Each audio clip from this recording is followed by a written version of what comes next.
Pendidikan kewarganegaraan merupakan salah satu mata kuliah wajib di perguruan tinggi. Pendidikan kewarganegaraan diberikan kepada mahasiswa sebagai generasi muda penerus bangsa untuk memberikan bakal nilai-nilai kebangsaan dan pemahaman komprehensif mengenai wawasan Nusantara, ketahanan nasional, hak dan kewajiban sebagai warga negara, demokrasi, konstitusi, serta HAM dalam menghadapi tantangan globalisasi demi eksistensi Negara Kesatuan Republik Indonesia. Nomor 2. Implementasi nilai-nilai Pancasila dalam kehidupan bermasyarakat, berbangsa, dan bernegara diupayakan agar tidak mengakibatkan perpecahan yang merugikan setiap orang, bahkan dapat merugikan negara Indonesia. Pancasila sebagai ideologi bangsa terdapat nilai-nilai yang bisa diaktualisasikan dalam kehidupan sekitar. Tanpa nilai-nilai Pancasila tersebut, masyarakat Indonesia tidak akan memiliki pandangan atau pedoman untuk menjalankan kehidupan berbangsa dan bernegara di negara yang memiliki budaya beragam. 3. Identitas nasional adalah suatu ciri yang dimiliki oleh suatu bangsa yang secara filosofi membedakan bangsa tersebut dengan bangsa lain. Pentingnya identitas nasional bagi bangsa Indonesia yaitu menunjukkan keberadaan dan eksistensi bangsa Indonesia. Bentuk identitas nasional bangsa Indonesia yaitu bahasa nasional atau bahasa persatuan yaitu bahasa Indonesia.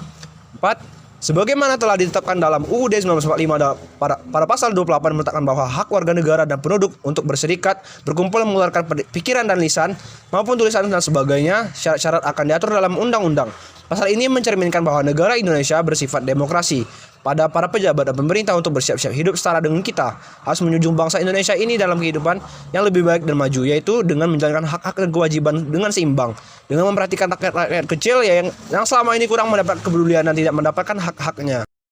Menurut saya, pilihkan pemimpin yang amanah. Langkah seperti ini memang bersifat moralis dan filosofis.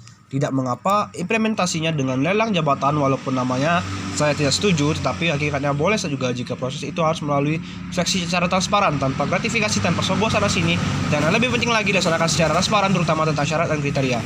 Serta hasil seleksi tersebut, persyaratan dan kriterianya harus transparan dan hasil penilaiannya diumumkan secara terbuka.